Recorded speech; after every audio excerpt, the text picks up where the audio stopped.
Hi, this is Ukrainian Analytics, the channel of the top news, analytics and insights from Ukraine about Ukraine and around Ukraine. And my name is Bogdan Butkevych. I'm a Ukrainian journalist and vlogger.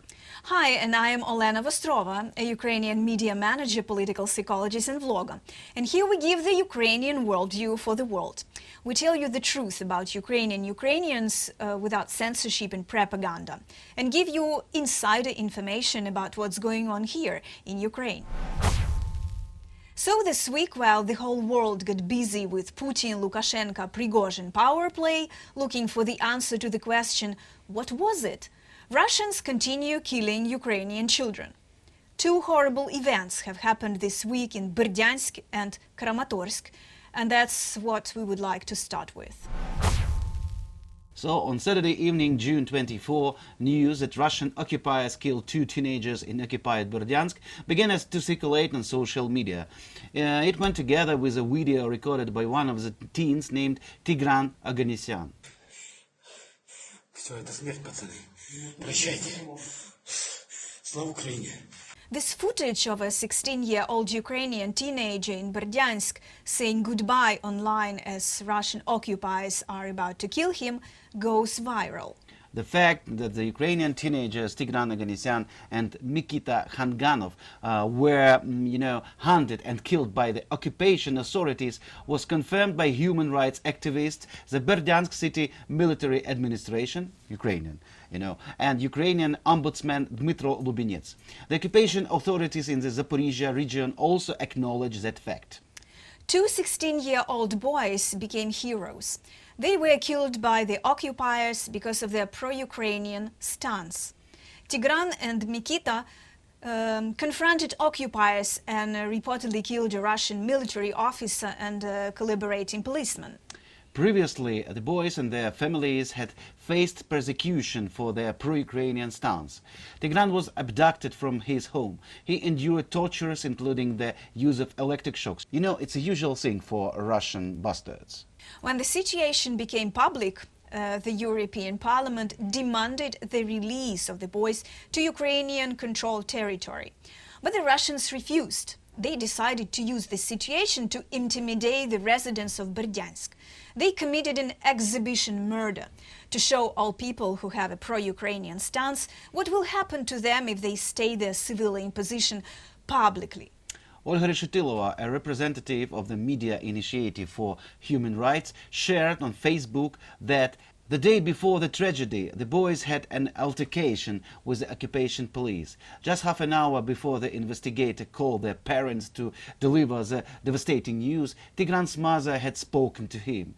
The boy seemed calm and mentioned that he was out with Mikita, contemplating how to celebrate his upcoming birthday. The Ukrainian investigative authorities have opened a criminal investigation of the murder of the children. Suffice it to mention that occupiers didn't give the bodies of the boys to their relatives. The occupiers doesn't want the reason of their deaths, the cause of their deaths, to be revealed. Dmitro Lubinets, the Ukrainian Parliament Commissioner for Human Rights, made a strong demand that the perpetrators must be brought to justice. On Tuesday, June 27, the Russians attacked Kremenchuk and Kramatorsk with missiles, just exactly on the anniversary of their terrorist attack on Kremenchuk a year ago. Then they struck with missiles and hit the shopping center where 22 people were killed. So, in their usual manner, as they like to say, we can repeat, they did it again. And in the evening around 8 p.m., they also struck with missiles on Kramatorsk. And this time they hit with two Iskanders and targeted the places where people usually gather. That's the private sector and a popular pizza restaurant. And Russians did that deliberately, on purpose.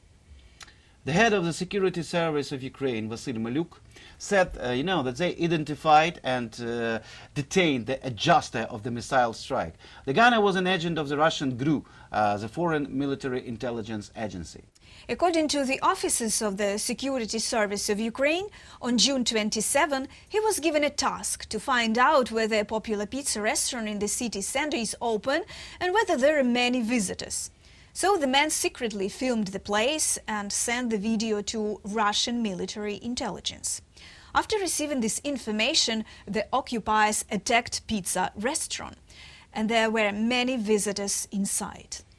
12 people died, more than 60 people were injured. Witnesses saw dead people, people screaming, people crying, huge chaos. The search operation took a long time because of heavy concrete slabs. The National Police of Ukraine said the 17-year-old girl and two 14-year-old twin sisters were found dead. It is also known that an 8-month-old baby and his mother were injured. Now there is no street to their lives. But 3 children were killed, and the dead twin sisters are Yulia and Anna Aksenchenko. The girls were only 14 years old. They finished the 8th grade. They played football, never partied, and liked to take pictures together. Witnesses say that at the time of the missile attack, the girls were with their father and, they entered a pizza restaurant to eat pizza. The girls were still alive after the explosion. They called their mom and say that they got trapped into the debris. However, the sisters were searched for a long time, and their lifeless bodies were dug up only at night. Their father was alive. He was injured and is now in the hospital. Their mother showed photos of her with 2 little daughters. She hugged them all the time. There were only 2 daughters in the family. The parents have no more children. The Ria Lounge Eatery, known to many as a Ria Pizza, was a long-running haunt popular with Ukrainian soldiers, foreign journalists and, aid workers. It was a favorite meeting place in Kramatorsk where everyone went, and international correspondents and residents of Kramatorsk also used to meet there. That evening, 3 Colombian citizens, Colombian MP Sergio Jaramillo, writer Hector Abbott and journalist Catalina Gomez were also injured. There were also other foreign journalists in the restaurant, and all of them received minor injuries. Kramatorsk has often been targeted by missiles since the start of the Russian invasion in February 2022. In April of last year, more than 60 people died in Kramatorsk following a missile strike on the city's railway station by the Russian missile. And every such shelling proves that Russia isn't going to stop in its terror. It is committing the most horrible war crime, that is genocide. The Ministry of Defense of Russian Federation once said about its massive shelling of Ukrainians, "The calibers will never end." Caliber is the name of the Russian missile. Missiles. Yeah. This was their message to the world. They will not stop. Even if offensives and counter-offensives stop, the massive missiles attacks on peaceful Ukrainian cities can be and will be continued. The Russians will not stop until our territory is under reliable security guarantees. And the only reliable protection of today for European peaceful cities is the NATO nuclear umbrella, which does not allow the Russians to kill the civilian population of neighboring NATO countries. And here is NATO news as for our membership of Ukraine. They're very important because without NATO membership, without strong and concrete security guarantees from our NATO partners, Russia's war against Ukraine can last forever, really forever.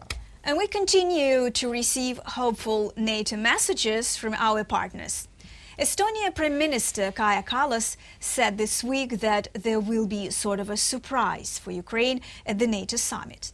We are really looking forward to this summit and to this surprise.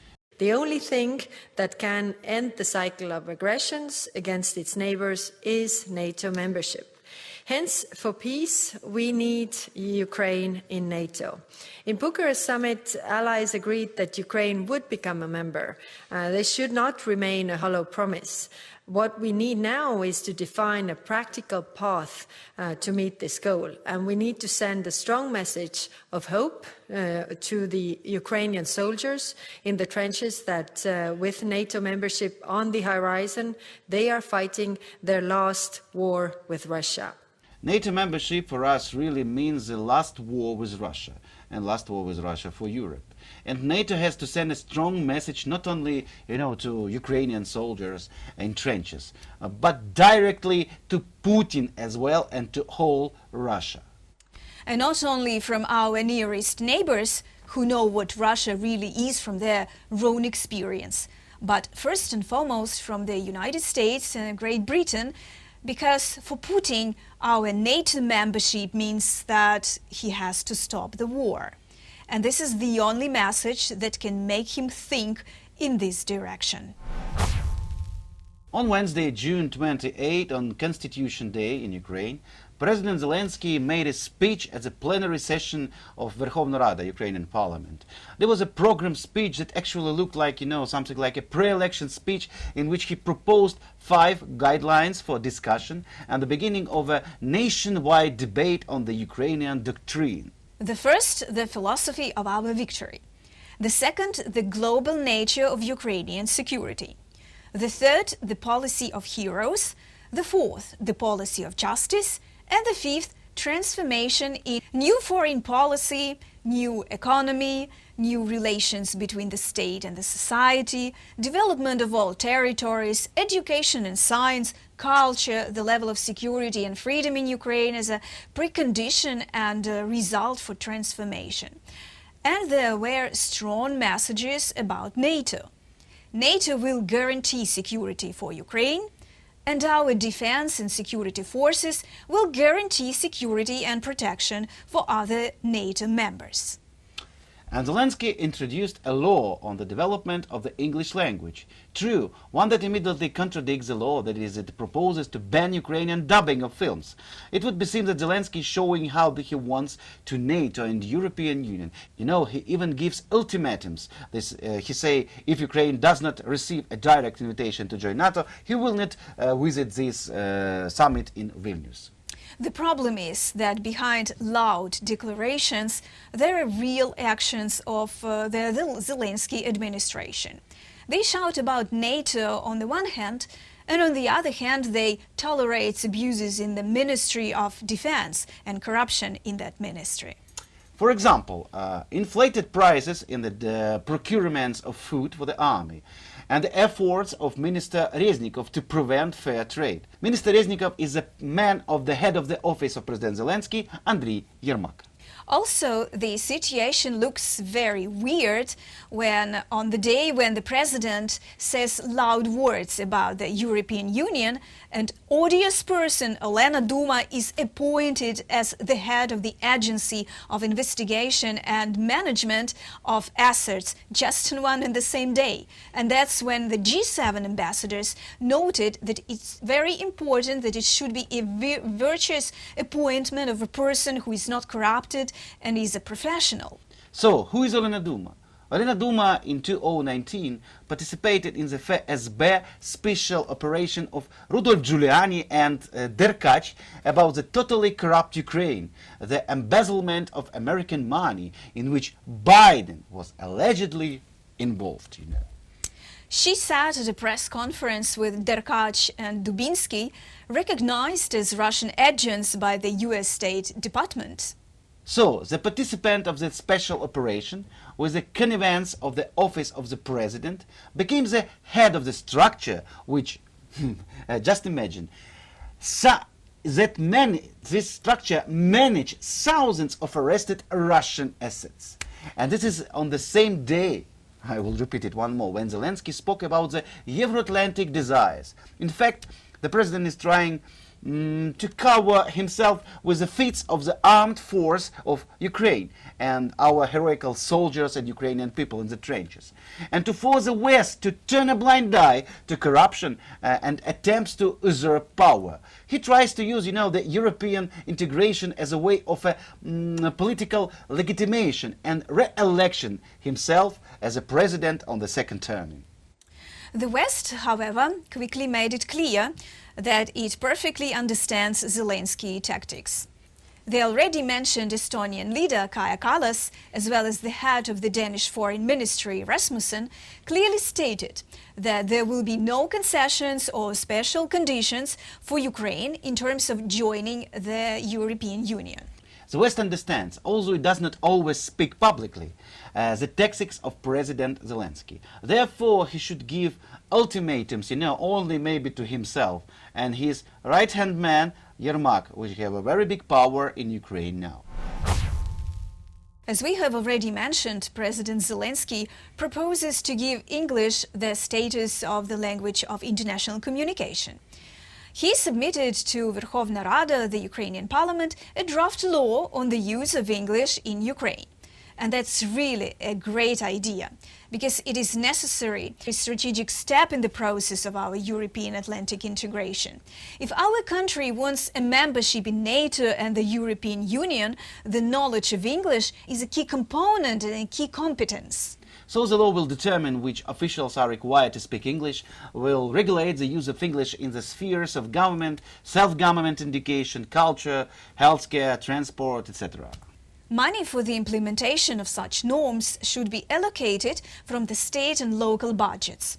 And the main goal of this law is to create conditions for Ukrainians to master English, to increase Ukraine's competitiveness, its investment and tourist attractiveness. The brilliant idea, yep. But here we go again to the history with the Zelensky attempts to force the West to speed up Ukraine's integration into the European Union with populistic steps and loud statements like this draft law.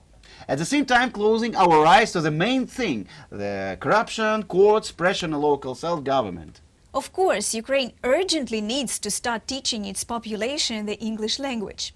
However, this should be done primarily by improving school education, while showing films in English without mandatory Ukrainian dubbing will lead to the death of the film industry in Ukraine, which has been freed from Russian influence for so long.